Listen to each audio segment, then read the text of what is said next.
তুমি বলেছো বা মামুনি বাবা বলেছে, তখন আমাকে ক্লিয়ার করছিল বা সবকিছু ক্লিয়ার করছিল, ভালোভাবেই কথা বলছিল সবটা।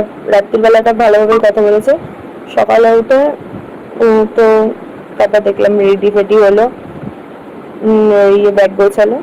তো তারপর আমি সত্যি কথা বলতে আমি জানি না যে কোথায় আছে।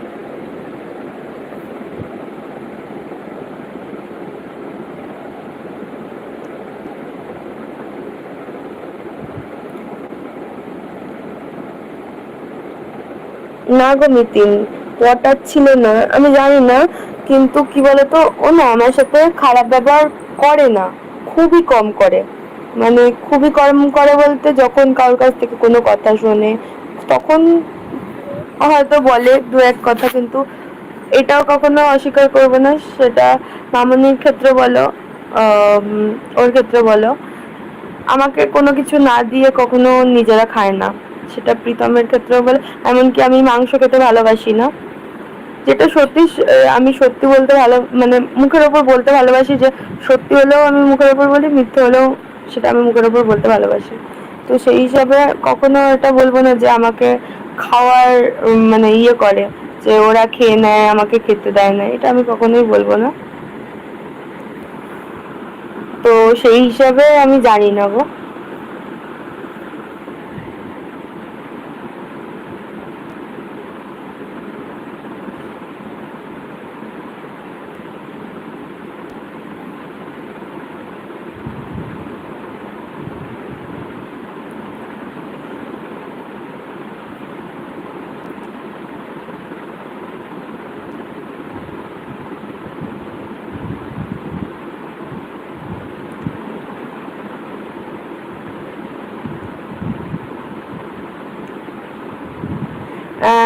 আকাশের আকাশের তাহলে তোমাকে একটা কথা বলি, এইটা নিয়ে পরে মানে প্রশ্ন উঠতে পারে, তখন যদি অন্যর কাছ থেকে জানতে পারে সেই জিনিসটা খারাপ হবে।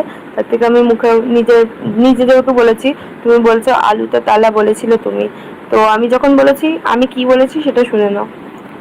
সেদিনকে ভাত রান্না করছিলাম, তো আমি আলু খুঁজে পাচ্ছিলাম না, সরি ভাত রান্না করব বলছিলাম, তো আলু খুঁজে পাচ্ছিলাম না। তখন এমনিতে মামুনদের খাটের তলায় তো আলু থাকে, এবার মামুনরা কোথাও একটা বেরিয়েছিল, আই থিঙ্ক কোথাও একটা বেরিয়েছিল, এবার তালা মেরে গেছিল পাশের ঘরে। তো সেই হিসাবে আমি ভেবেছিলাম হয়তো খাটের তলায় আলুটা রয়েছে।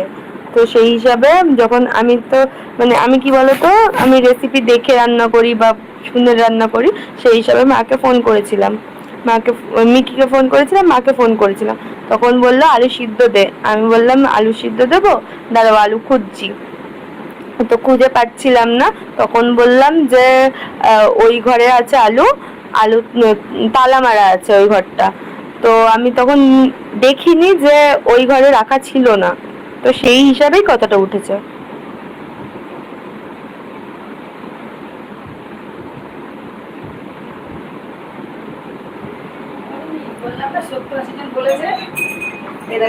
কি মনে বলে একটুখানি কি করে আগায় আগে রেখা কিচ্ছু দেখতে যাচ্ছে, তোমাকে ডাকছে মনে হয়, এই আসছে বলে 70-80 জন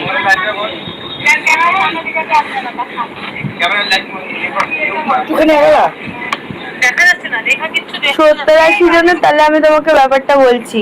70-80 জন মানে সবাই বলেছিল আসবে, আর ওদের এসছে রিমি ওদের সঙ্গে রয়েছে, এক্ষুনি বলবো দেখো।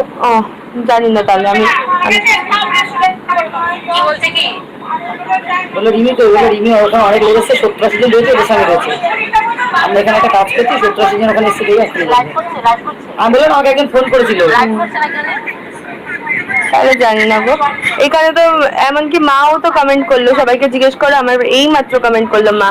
আমি বললাম কি কত 12 জন বললাম, আমি তো গুনিনি গিয়ে।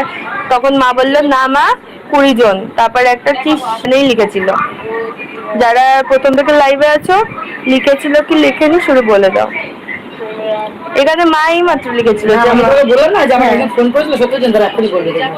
না না, আমি তো সেটা জানি না, কারণ ও তাহলে হয়তো আমি ওই যে বললাম না মেকআপ ফেকআপ কিনতে গেছিলাম, ওই যে ক্রিম গুলো কিনতে গেছিলাম, তাহলে আমি ওখানে গেছিলাম, আমি এই ব্যাপারটা জানি না। কিন্তু এই মাত্র এখানে মা কমেন্ট করেছিল, এই দেখো সবাই হ্যাঁও লিখছে, ঠিক বলেছে লিখে। আমি তো বললাম না যে একজন আমাকে ফোন করেছিল 70-80 জন এসেছে। না আমিও তো ইয়েতে দেখলাম, ও বললাম না ওর স্ট্যাটাসটা দিয়েছে 70-80 জন। হ্যাঁ হ্যাঁ বলেছে, একদিন ফোন করে এক্ষুনি প্রতিবার নিজে বলবে, এক্ষুনি বলবে। ওই যে প্রীতম স্ট্যাটাস দিয়েছে, দুটো স্ট্যাটাস দিয়েছে, একটা স্ট্যাটাসে লেখা আছে যে 70-80 জন রয়েছে, আমরা তোমার পাশে আছি ভাই, একটা আছে, আর একটা লেখা আছে যে মাসিমণিকে রিমি সব শিখিয়ে দিচ্ছে। ও আর আমি 70-80 জন আমাকে একদিন ফোন করেছিল দুবেলা যে 70-80 জন এসছে, এই জন্য তোমার বলি।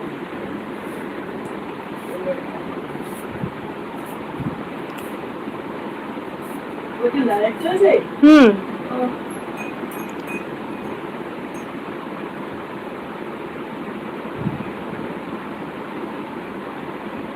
হ্যাঁ 20 জন বলেছে।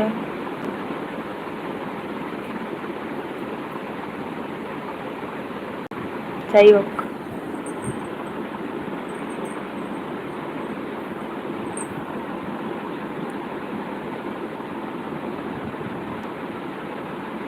রিমি নিজের পায়ে দাঁড়াও। দাঁড়াবো তো।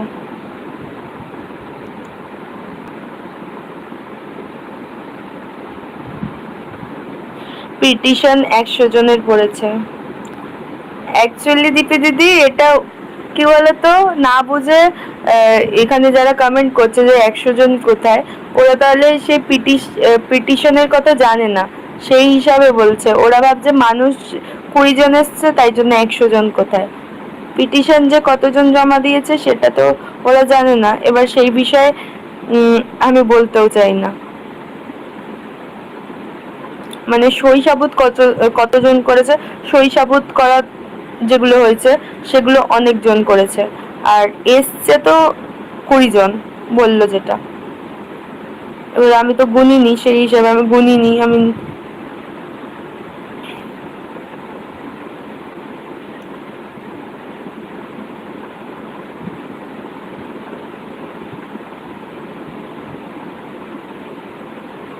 তুমি যে ঝামেলা হইতাম। এই দেখো একটা জিনিস তাহলে তোমাদের বলি, আগে কিছু হলেই যে রিমি সংসার করার মেয়ে না, মানে সবাই যেটা কমেন্ট করতো বা সবাই যেটা বলতো, সেক্ষেত্রে রিমি সংসার করার মেয়ে না, ওকে নিয়ে ভরসা হয় না, ও আজ আছে কাল নেই, আজ আছে কাল নেই, চলে যাবে বলছে। এখন তো রিমি বলছে রিমি এই বাড়ি থেকে বেরাবে না, রিমি এই বাড়িতেই থাকবে। তাহলে এখন কি হচ্ছে, সবাই কেন বলছে তখন? এখন তো রিমি একটা জায়গায় স্থির আছে, এখনো অব্দি একটা জায়গায় স্থির আছে, এই বাড়ি থেকে রিমি বেরোবে না।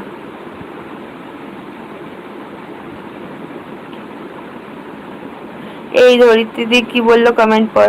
ধরিত্রী দিদি কোথায়? ও দিদি আর একবার কমেন্ট করো দিদি, এত কমেন্ট আসছে আমি বিশ্বাস করে দেখতে পাইনি। আর একবার কমেন্ট করো গো।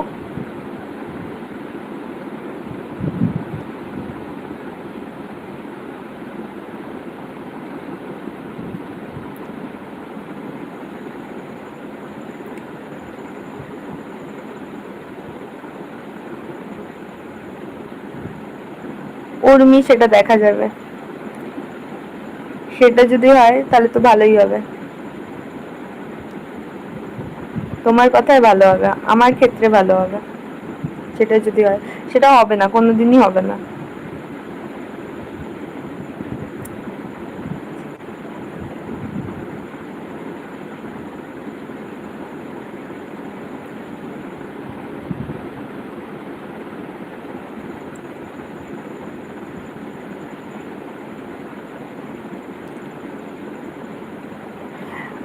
আমি এখন কি চাই, আমি এখন চাই হলো, এতবার শব্দ সমালোচনা যে কিছু মানে কিছু হলেই আমি বাড়ি চলে যাব বলতাম, বাড়ি চলে যেতাম।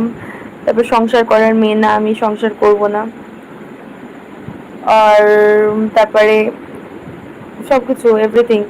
তো এখন আমার একটা স্ট্যান্ড পয়েন্ট, আমি এখানেই থাকবো, আমি সংসার করব। আমার যখন কলঙ্কের দাগ লেগেছে, যখন আমি নিজের থেকে এসছি, সবাই তো বলে আমি নিজের থেকে এসছি, তাহলে তোমাদের কথা মতো আমি নিজের থেকেই এসছি। যখন আমি নিজের থেকে এসছি, নিজের থেকেই সংসার করব, নিজের একই স্ট্যান্ড পয়েন্টে থাকবো। ধরিত্রীদির কমেন্টটা পর রিমি। ধরিত্রী দিদি কোথায় কমেন্ট করছো বলো তো? একটা কেউ কমেন্ট করে বলো না গো, যে কি বলছে, আমি তো ধরিত্রী দিদির আইডি দেখতেই পাচ্ছি না। ও আচ্ছা দিদিয়া, সরি হাইড করা আছে, তাই জন্য এসএমএসটা আসছে না। আমি হাইট গুলো খুলবো গিয়ে। আমি অ্যাকচুয়ালি মাঝে যখন কন্ট্রোভার্সি দেখা বন্ধ করে দিয়েছিলাম, করা বন্ধ করে দিয়েছিলাম, সবাইকে হাইড করে দিয়েছিলাম, পিমনি থেকে তোমাদের থেকে সবাইকে। সেই হিসাবে কমেন্ট আসছে না গো। আমি লাইভ থেকে বেরিয়েই তোমাদের আনহাইড করে দেবো। একটুখানি কেউ কমেন্ট গুলো পড়ে বলো না গো। এবার বুঝতে পারলাম কেন আসছে না।